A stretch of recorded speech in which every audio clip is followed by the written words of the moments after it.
Hola, muy buenas noches, bienvenidos, bienvenidas a 60 TV. Hoy, como pueden intuir, tendremos un programa muy musical, así que no se muevan.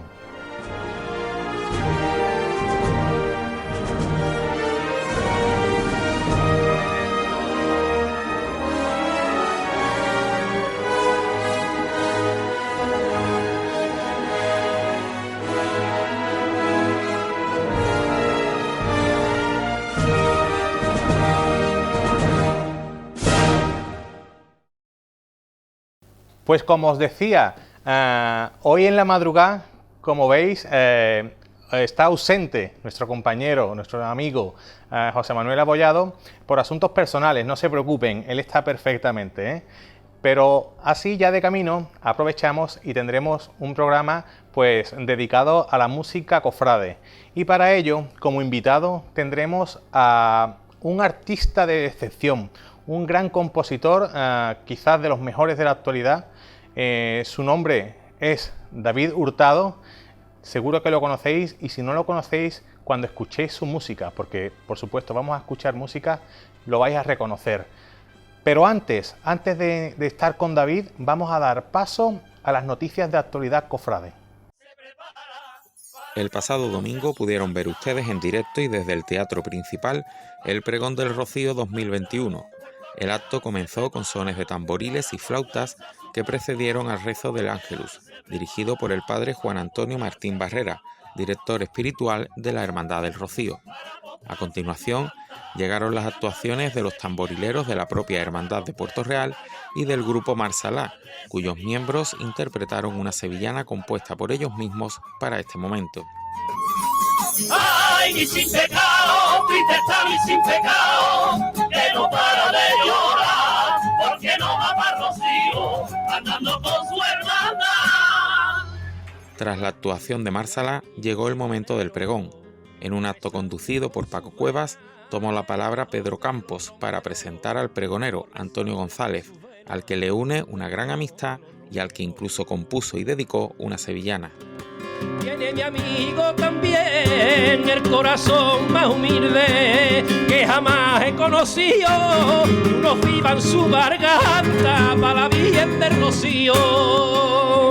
Llegado el momento del pregón, Antonio González, rociero de Chiclana y actual presidente del Consejo Local de Hermandades de dicha localidad, subió al atril para derrochar todo su sentir rociero en un año sin romería. Antonio González supo tocar en el corazón de los rocieros y rocieras presentes en el teatro, demostrando el gran conocimiento y la unión que tiene con los hermanos y hermanas de Puerto Real.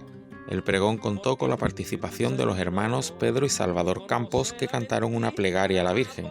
También el propio pregonero se arrancó a cantar más de una vez, siendo así como finalizó su pregón, dirigiéndose al sin pecado de la hermandad, que presidió el acto en todo momento. La Virgen sale y hasta el sol se detiene para rezarle, y hasta el sol se detiene para rezarle. Quien no le reza y a esa blanca paloma, quien no le reza y a esa blanca paloma, flor de pureza. ¡He dicho! Muchísimas gracias.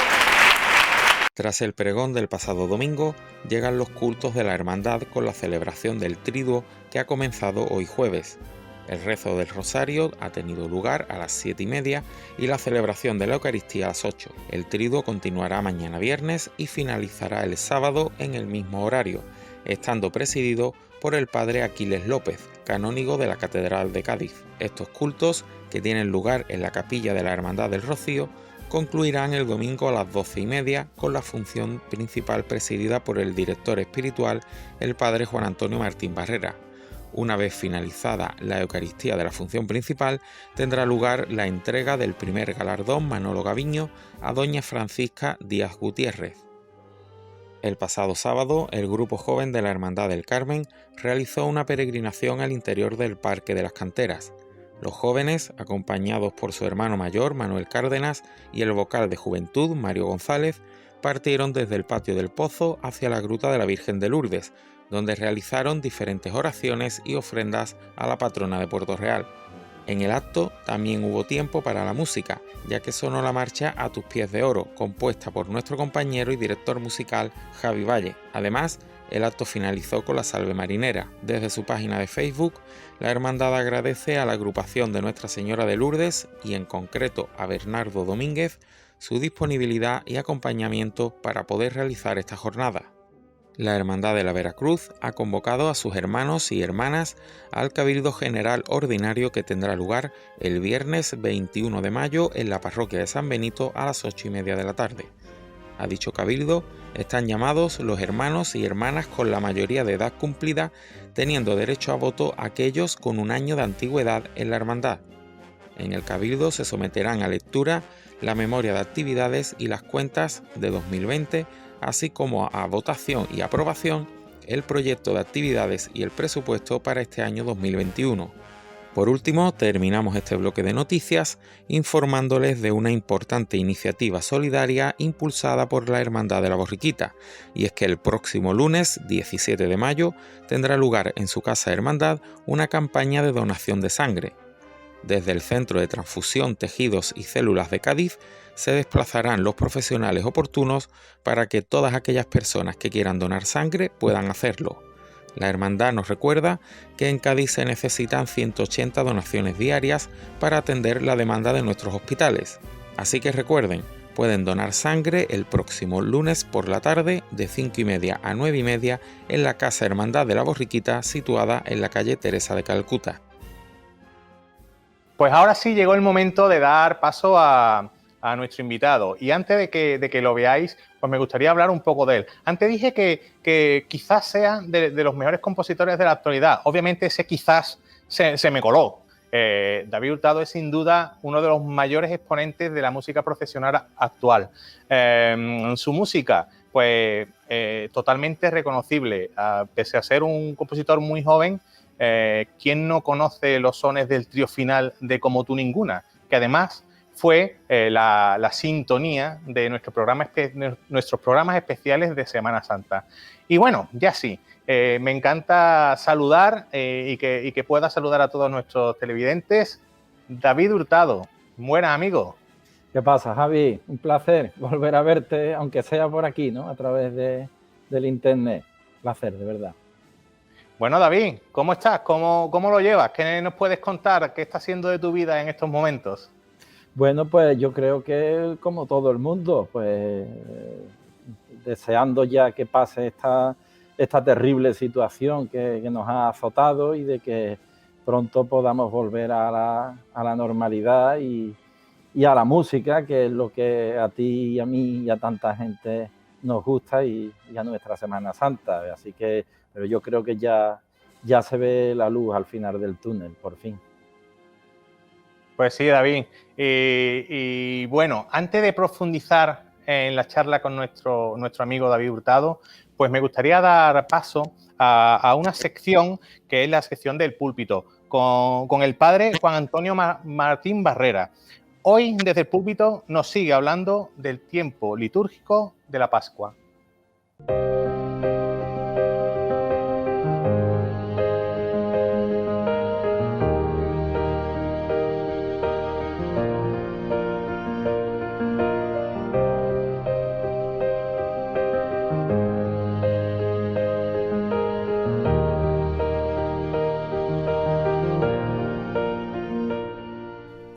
Desde nuestro bautismo somos constituidos hijos de Dios, pero no solamente hijos de Dios, sino templos del Espíritu Santo.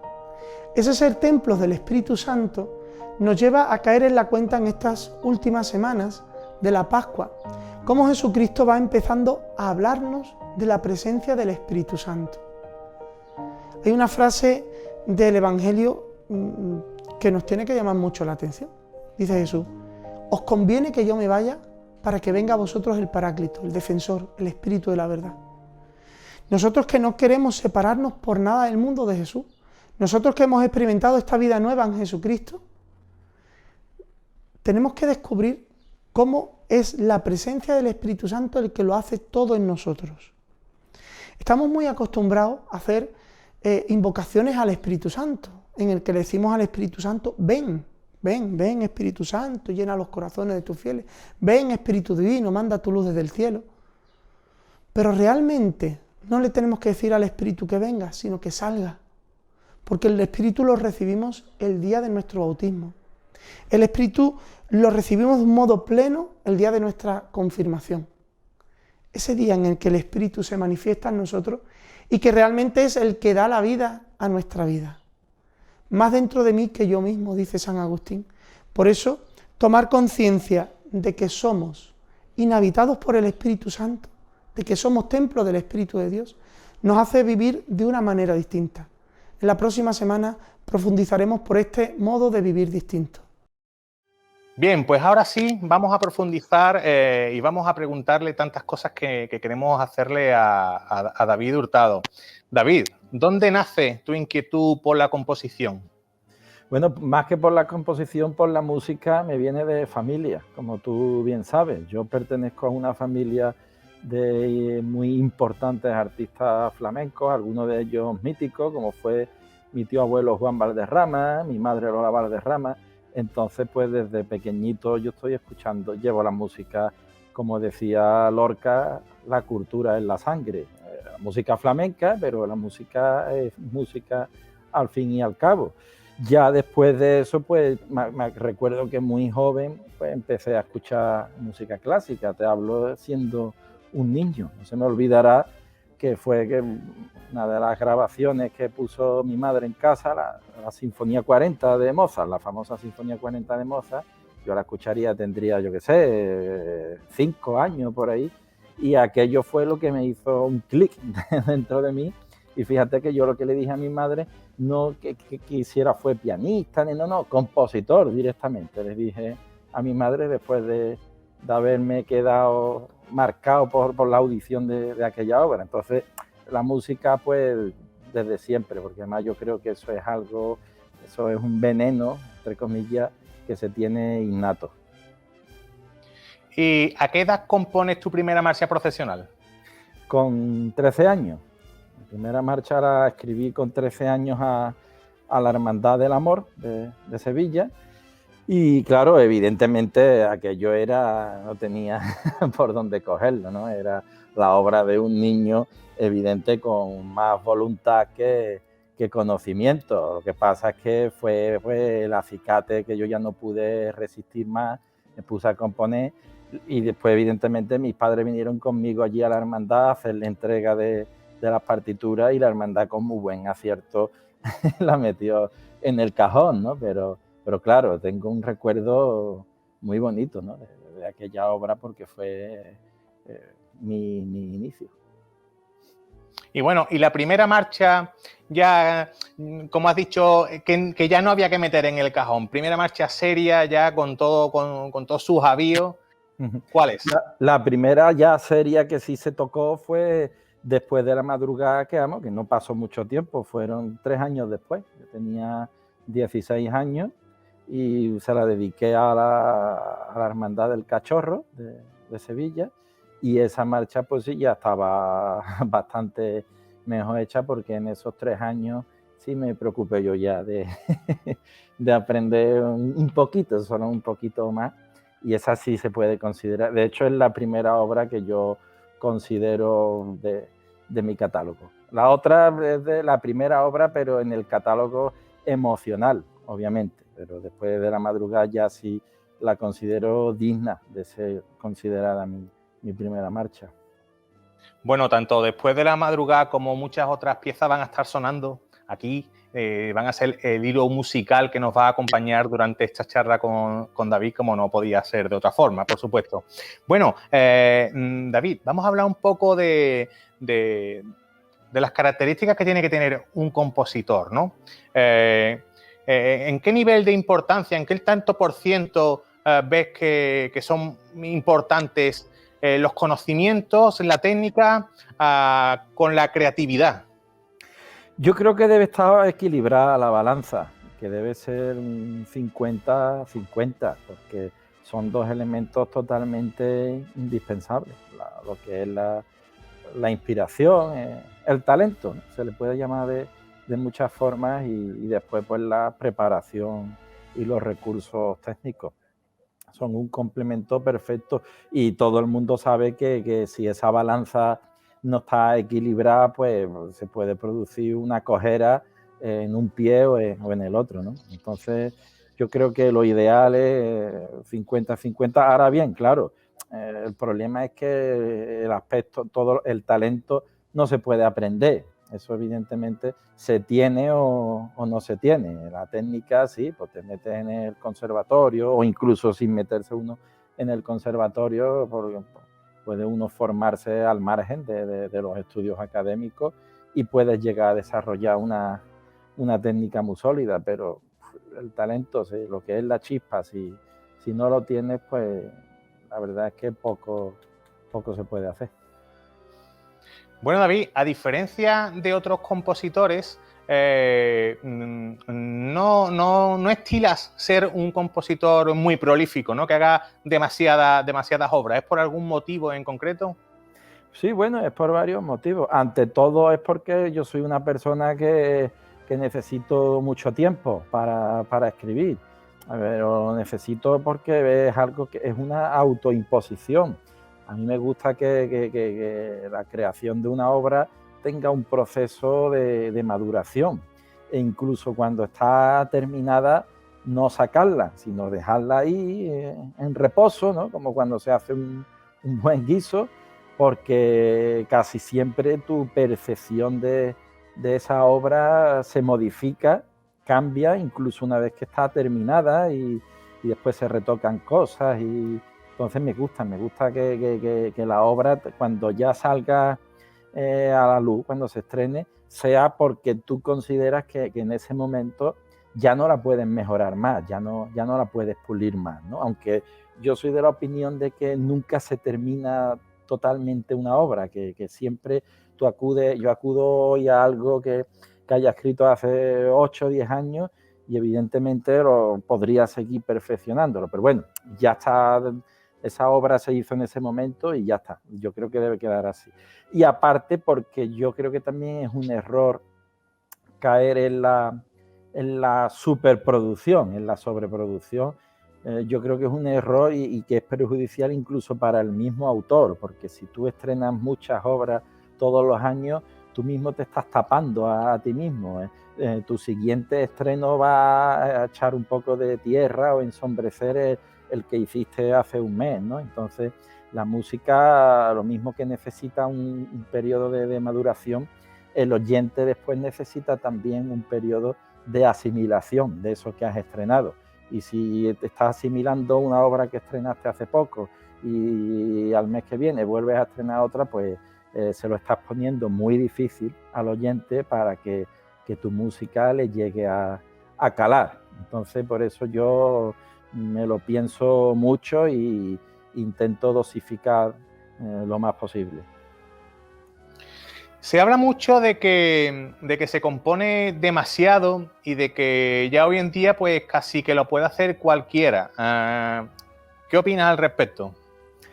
Bueno, evidentemente la tecnología facilita mucho y sí es cierto que hay personas que si no fuera por esa tecnología y tuvieran que tirar de lápiz y papel, como ha sido toda la vida, pues no podrían componer, ni por asomo. Pero claro, hoy con los medios informáticos, pues prácticamente que puede componer cualquiera. Bueno, cualquiera es una exageración, ¿no? Pero sí es verdad que ha facilitado enormemente las cosas. Y eso evidentemente pues perjudicia.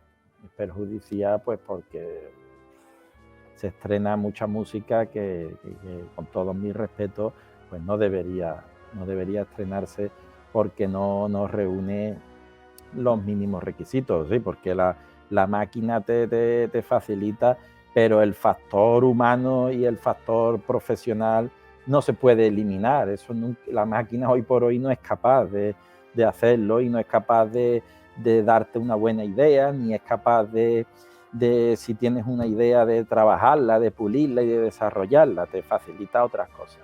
Entonces yo creo que en ese aspecto pues es bastante negativo y también pues porque al final hay parte del público que se acaba acostumbrando, digamos, a ese tipo de obras y siempre es en detrimento de las grandes marchas y de las grandes obras, porque claro, si el oído se acostumbra a algo que está a nivel 5, pues ya a lo mejor lo que estaba a nivel 20 ya no gusta, o ya no se entiende, o ya no se sabe valorar. Entonces yo creo que se debería reflexionar sobre quién compone, cómo, cuándo y por qué, ¿no? Y cómo. Y bueno, imagino que pensarás que, como yo, que el filtro que debería existir dentro de las hermandades a la hora de recibir y después reproducir esas marchas de dudosa calidad detrás de sus imágenes, o no existe, o no sé qué se podría hacer, David, para que existiera un filtro, un poco más de preparación en las hermandades a la hora de elegir las marchas que valen y las que no valen. Bueno, partiendo de la base, hay que decir que sí hay algunas hermandades que el tema de la música se lo toman muy en serio. Son pocas, pero las hay, y desde aquí hay que romper una lanza en favor de ellas. Pero una vez dicho esto, sí es verdad que la tónica general es que a la música no se le dé el valor y la seriedad que debería tener. ¿Qué se debería hacer? Pues al principio tomar conciencia de que es un elemento patrimonial al mismo nivel que todos los demás, al mismo nivel que el bordado, que la orfebrería, que el tema de las flores, etcétera, etcétera, dejando al margen las imágenes, obviamente, que es lo más importante, pero después de las imágenes, la música no es menos importante que la orfebrería, para nada, aunque a simple vista pueda sonar que es una exageración. Yo siempre pongo el mismo ejemplo. Hay algunas hermandades que si tú le quitas su marcha, es igual de trágico que si le quitas el manto. Piénsese, por ejemplo, en la amargura, a que ya hoy no se podría concebir esa Virgen sin su marcha, o Virgen del Valle, o tantísimas otras. Entonces, el primer paso es tomar conciencia del valor de lo que tienen. Y en segundo lugar, pues establecer el mismo proceso selectivo que llevan a cabo pues cuando tienen que encargar otro cualquier elemento, o un manto, o un palio, o unos respiraderos. Evidentemente ellos crean una comisión y estudian a ver quién es el artista que más se adapta a su idiosincrasia y a su presupuesto, evidentemente también. Entonces, en el momento que se optara por ese medio, yo creo que la cosa cambiaría muchísimo y se dejarían de escuchar lo que por desgracia hoy se escucha con relativa frecuencia. Y bueno, y en ese mismo asunto, ¿qué nivel de culpa crees que tenemos las bandas de música? Porque, claro, a veces estamos entre la espada y la pared, a veces las bandas montan de motu propio marchas de dudosa calidad.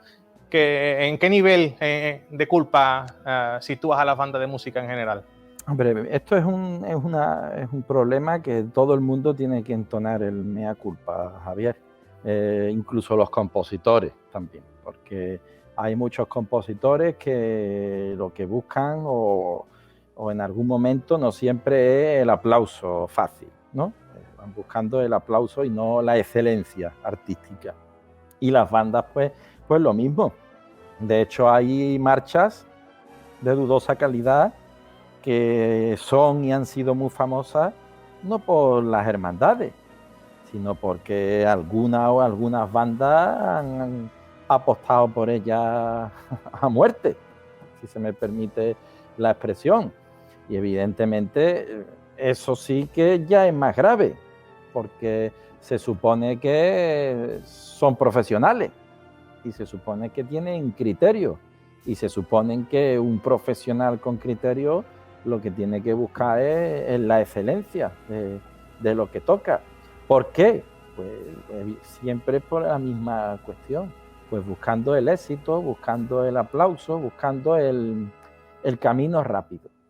El camino rápido, porque claro, evidentemente hay marchas que al público en general pues le van a calar antes que Soleá, dame la mano. neófito, era dame la mano, entre comillas, más dura para el neófito al oído, ¿no? Pero claro, que en ese error caiga una banda de música, pues yo creo que tiene, entre comillas, es más grave, ¿no? que el hecho de que caiga una hermandad. Pero ya te digo, ahí todos los eslabones de la cadena tienen su parte de responsabilidad, incluyendo al compositor que en algún momento de su carrera tenga la tentación de buscar el éxito y no el hacer algo lo mejor que pueda. Y bueno, volviendo un poco de nuevo a tu obra, ¿no? Hay una marcha en especial de tu autoría que en cierto modo te une a Puerto Real, ¿verdad? Uh-huh. Efectivamente, bueno, mi marcha Saetas Jerezanas.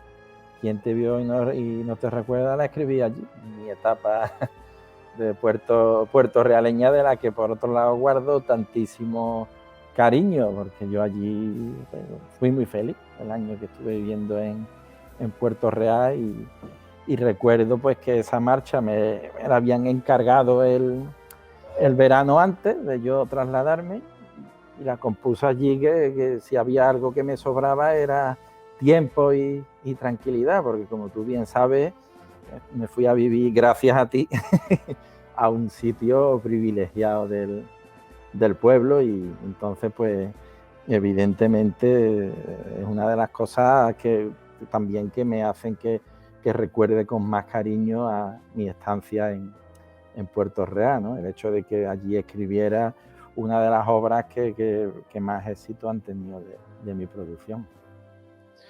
Pues para quien no lo sepa, bueno, ya se está enterando, ¿no? David pasó un año laboral aquí en Puerto Real, profesor en el Conservatorio de Cádiz, y vivía pues justo enfrente de la Herrería de la Valenciana. Y allí, en esa casa en la que vivió ese año, compuso la marcha ¿Quién te vio y no te recuerda? Saetas Jerezanas.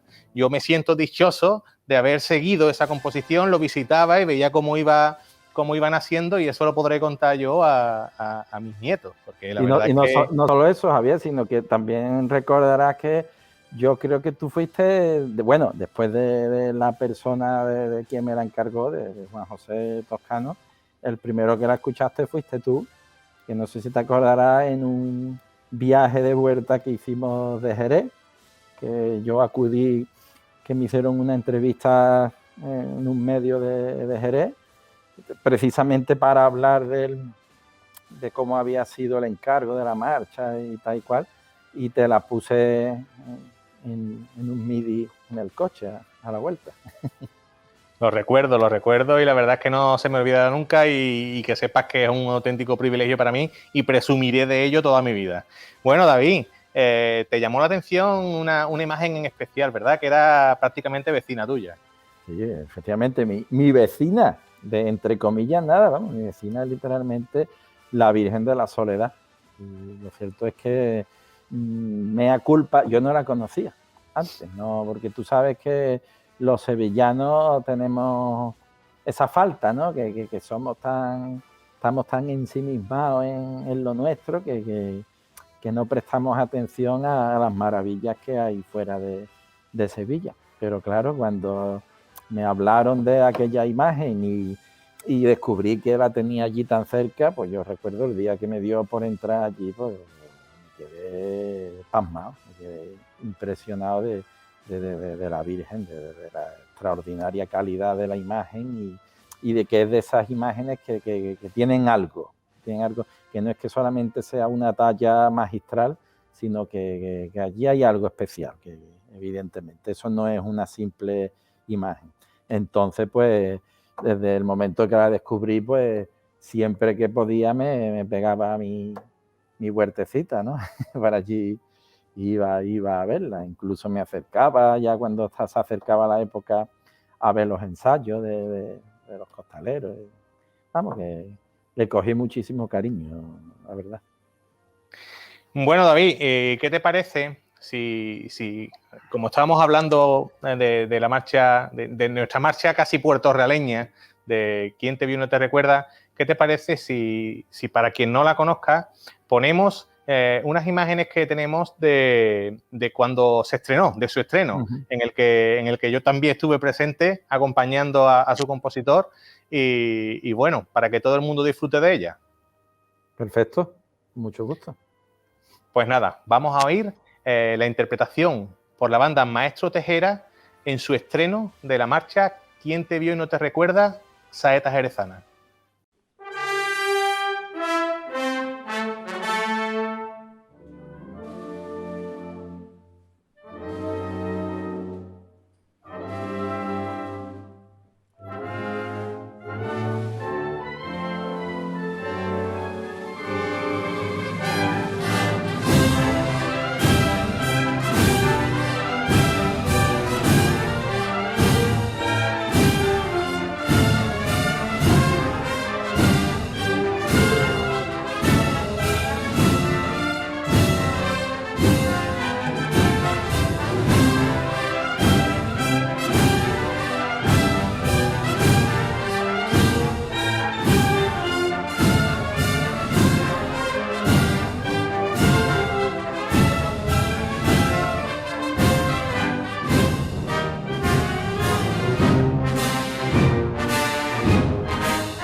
Bueno, después de oír esta composición, pues quien no la conociera está entendiendo el privilegio que un servidor siente de haber sido pues prácticamente la primera persona en conocerla y que para mí sea una marcha tan especial que en el primer CD que editamos con la banda que tengo el placer de dirigir, Filarmónica de Conil, pues grabamos la marcha y creo que fue una grabación muy de tu gusto, ¿no, David? Sí, bueno, y además de que fue muy de mi gusto, fue la primera grabación que se hizo de la marcha. O sea que 2 goles metiste ahí. Y la verdad es que la versión me sorprendió. Tú sabes que no, entre tú y yo no hay Johanna, porque hiciste una versión extraordinaria. Sobre todo me gustó mucho el tempo, la velocidad con la que la llevaste, que es como a mí me gusta la música, que tenga nervio, que esté viva, ¿no? Que no decaiga. Entonces, en su día te lo dije y ahora aprovecho para felicitarte a ti y a todos tus músicos, porque hicisteis un trabajo extraordinario con una marcha que todo el mundo sabe que de fácil tiene más bien poco. Bueno, eso es una pregunta que te quería hacer. Cada vez los compositores sois más exigentes, ya no de motu propio, sino ¿creéis que las bandas están cada vez más preparadas y por eso se permitís la licencia de hacer cada vez las marchas un poco más complejas, más exigentes? Yo creo que es un poco un intercambio, ¿no? Esto es como lo de que fue primero la gallina o el huevo. Las bandas van evolucionando porque las obras son más exigentes y al mismo tiempo las obras también cada vez son más exigentes porque las bandas van evolucionando. Es una realidad innegable. Yo recuerdo cuando yo era niño que, por ejemplo, Soleádame la mano no se tocaba porque era muy difícil.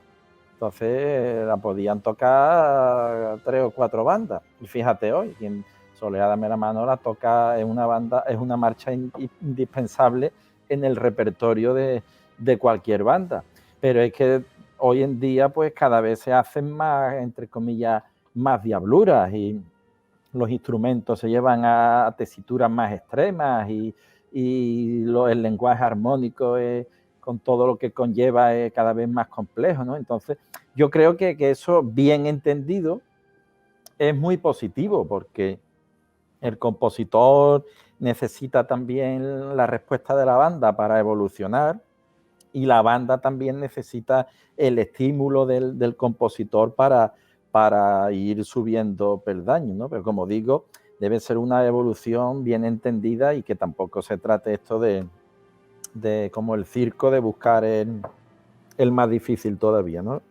Yo siempre he dicho que la dificultad mayor o menor de una música debe ser algo que se produzca de forma natural en el lenguaje de un músico, no que busque simplemente meter dificultad por meterla. Pero como yo repito, creo que bien entendido es algo muy, muy positivo. Y David, hay una cuestión que me he hecho muchas veces, ¿no? Cuando pienso en ti como compositor, ¿no? Pues quizá el 99% de compositores de marchas profesionales son músicos que han sido o bien instrumentistas de banda o bien directores de bandas. Sin embargo, tú, corrígeme si me equivoco, eres pianista, profesor de composición, de armonía, pero nunca has pasado por una banda de música, ¿verdad? Nunca, ni para tocar el triángulo, ni el bombo. Hombre, sí, evidentemente es un hándicap, porque una persona que esté en una banda a priori conoce mejor la banda que un pianista.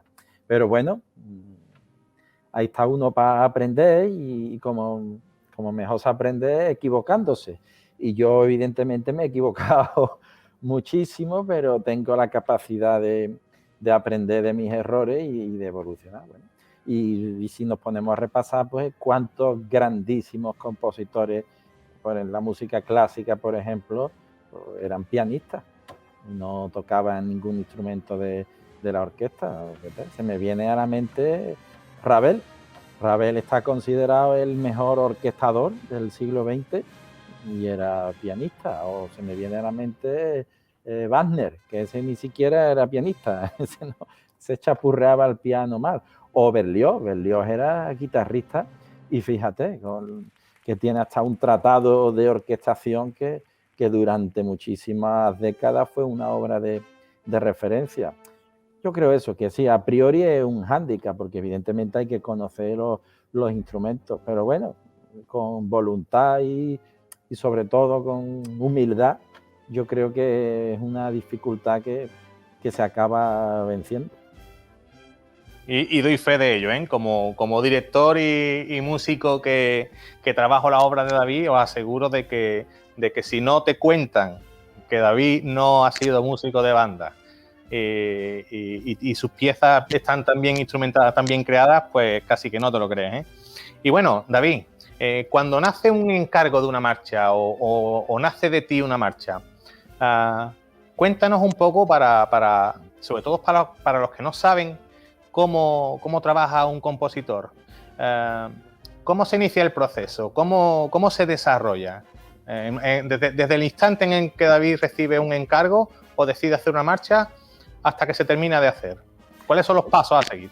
Bueno, el primero evidentemente es documentarse y no solo documentarse, sino empaparse emocionalmente de todo lo que es la hermandad y la rodea, ¿no? Para no caer en errores básicos de escribir algo que no sea apropiado al carácter y a la idiosincrasia de esa hermandad. Entonces, pues, pones a investigar su historia, te pones a ver todos los vídeos, gracias hoy a YouTube, habidos y por haber de cómo es esa hermandad en la calle, cuáles son sus señas de identidad más características.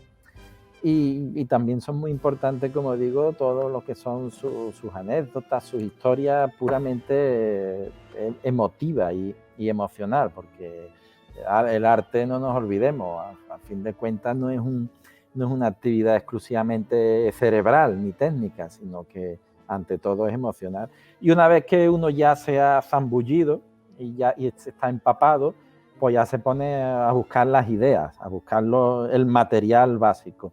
Y el material básico, evidentemente, para mí, en una marcha, es el aspecto melódico. Es decir, porque yo creo que el aspecto musical que es más importante y que primero entra en el público es la melodía, más que el ritmo, más que la armonía y más que la instrumentación. Entonces, pues, lo que se trata es de buscar buenas ideas para las distintas partes que tiene una marcha.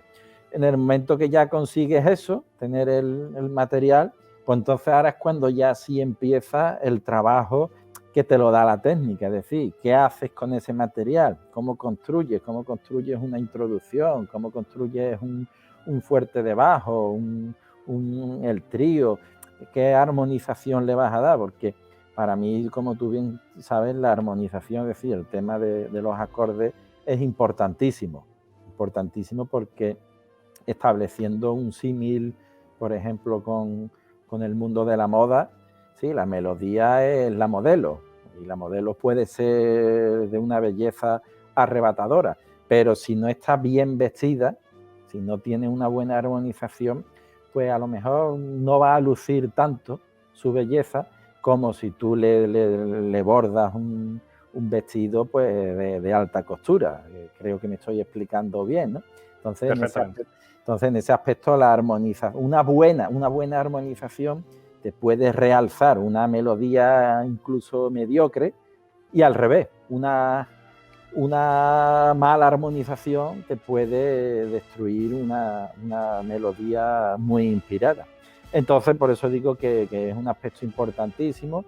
Y después, pues nada, la última fase es ya la instrumentación, trasladar aquello a la banda. Y muchas veces pues uno se da cuenta pues de que por aspectos técnicos de las particularidades de cada instrumento, pues hay que modificar cosas, ¿no? Hay que modificar cosas porque o no funcionan o no entra dentro de las tesituras de determinados instrumentos, y entonces pues ese ya es el último retoquito que se le da. Y bueno, cuando ya se termina, pues la pelota está en el tejado de la banda, que ahí sí ya que el compositor tiene poco que hacer, nada más que pasar nervios y pelearse con el director y con los músicos, pelearse entre comillas, ¿no? Porque lo que sí es cierto es que el resultado final nunca es exactamente igual al que el compositor tiene en la cabeza. Ojo, y no estoy diciendo que nunca sea igual porque sea peor, no. Incluso porque yo considero que el trabajo del director y de la banda es una auténtica recreación de la obra. Un buen director lo que hace es darle vida a lo que tú has escrito. Y en muchos casos, si el director es bueno y la banda es buena también, incluso engrandece tu obra y te descubre aspectos que ni tú mismo se te habían pasado por alto a pesar de haberlos escrito. Entonces, por eso digo que siempre el resultado final no es exactamente lo que tenía en la cabeza. A veces es para bien y otras veces, por desgracia, pues no es para menos bien, ¿no? Pero bueno, vamos a dejarlo en que casi siempre es para bien. Y bueno, David, háblanos de tus proyectos de futuro. ¿Estás inmerso en alguna nueva composición? Pues yo siempre estoy ahí liado. Lo que pasa es que, claro, con la situación que tenemos, pues yo no he sido partidario de estrenar cosas como se estila ahora muchas veces por streaming. No me gusta porque, no sé, yo esos conciertos, a ver, lo valoro mucho, sobre todo por el esfuerzo que han hecho las bandas, ¿no? De seguir ofreciendo música y que todo esté lo más normal posible. Pero claro, yo esos conciertos sin público o con más músicos que público y con los músicos tan separados, pues no sé, me daba un poco una sensación de desangelado, de que eso no es lo que eso no es lo que nadie desea realmente, ¿no? Entonces yo he preferido meterme en la cueva un poco y esperar a que todo mejore, pero fíjate, lo próximo que se va a estrenar, si Dios quiere y todo va bien, va a ser el 5 de junio, que va a ser la marcha del 50 aniversario de la coronación de la Virgen de las Angustias de Alcalá del Río, de una hermandad muy señera de la provincia de Sevilla, hermandad de la Veracruz. Y fíjate, una marcha que me encargaron casi hace 2 años. Y claro, la hice, pero ahí estuvo durmiendo el sueño de los justos, hasta que ahora parece que como la cosa está ya mejorando considerablemente, yo creo que en junio se puede hacer un estreno bastante parecido a lo que han sido siempre. Y al margen de eso, pues tengo también ahí en el cajón una obra para el Gran Poder, que fíjate, esa lleva 4 años en el cajón, esperando también el momento preciso. Y después pues tengo también 2 pasodobles, porque ahora he descubierto yo el mundo de los pasodobles, y que posiblemente, y si Dios quiere, se estrenarán también en septiembre, pero además en unas condiciones muy buenas, y en un acto muy importante que ahora mismo no puedo decir cuál será ni para quiénes serán, pero vamos, son para 2 toreros de los grandes, de verdad. Pues nada, nos deja con la miel en los labios y deseando que vayan llegando esas fechas para estar presente. Yo intentaré estar presente en tus estrenos como he hecho otras veces. Y bueno, y todos los que tengan ganas de escuchar música de calidad y fresca de un gran compositor como David, pues ya sabes que ha dado las fechas y todo, así que atentos, ¿eh? Y bueno, David, comenzábamos diciendo que el trío final de Como tú ninguna formó parte de esta nuestra casa, de este programa de la madrugada en la Semana Santa peculiar que vivimos. Pues era nuestra cabecera, la usábamos para casi todo. Y bueno, me gustaría terminar hablando un poco de ella, porque sé que es muy especial para ti, pues tu hermandad y tu devoción principal es la Virgen de la Macarena, ¿verdad?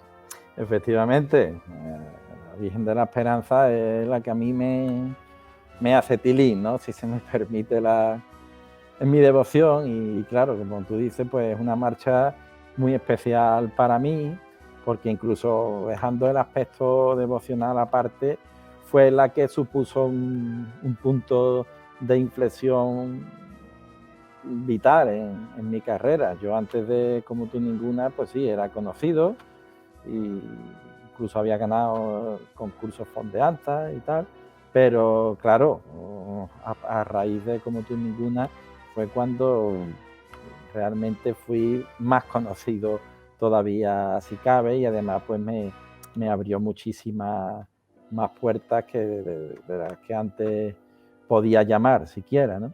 Entonces, pues en ese aspecto le debo casi todo a esa marcha y a la Virgen también, porque mis hermanos macarenos, los que son más de rompe y rasga, ellos siempre tienen la teoría de que fue la Virgen la que me encargó a mí y me pidió que yo escribiera esa marcha y como te digo, pues estoy orgullosísimo de haber tenido la fortuna de haber escrito esa obra y de que supusiera lo que supuso para tantísima gente, porque el piropo más bonito que me echaron con esa marcha tantísimas veces era, fíjate, desde el día del estreno, que parecía que llevaban escuchándola toda la vida, habiéndola escuchado una vez o dos solamente.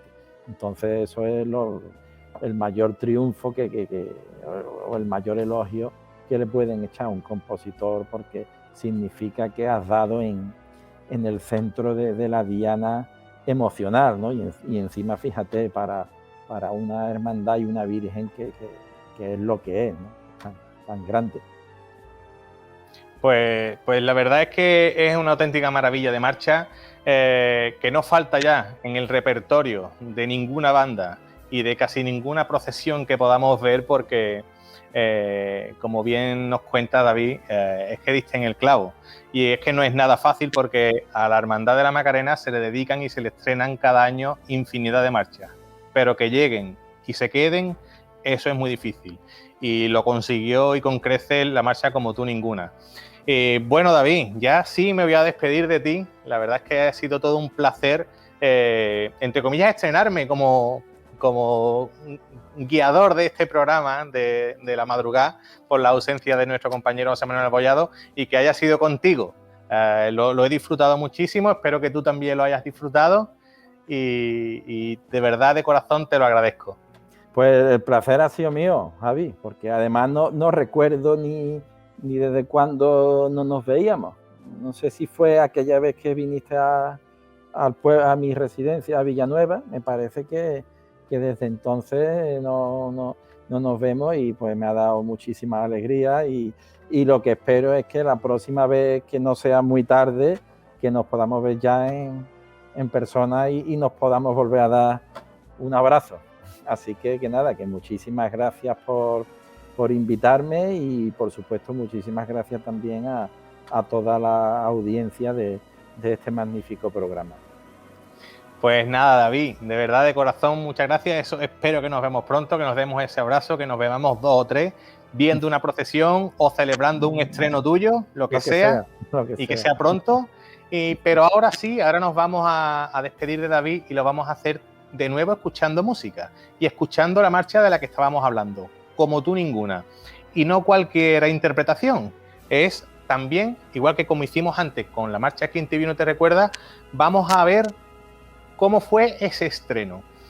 Yo cada vez que veo ese estreno, no solo se me ponen los vellos de punta por la hermosura de esa marcha, sino porque se ve, se palpa la reacción de la gente, ¿no? Está oyendo el estreno por primera vez de una marcha y esa emoción a raudales, y que estoy seguro que todo eso estaba recibiéndolo nuestro amigo David Hurtado en ese momento frente a su Virgen, y vaya, se me ponen los vellos de punta solo decirlo. Así que no me extiendo más, nos despedimos de David, muchas gracias por haber estado con nosotros y vamos a escuchar el estreno de la marcha Como tú ninguna.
Pues bueno, espero que les haya gustado esta charla que hemos tenido con David Hurtado.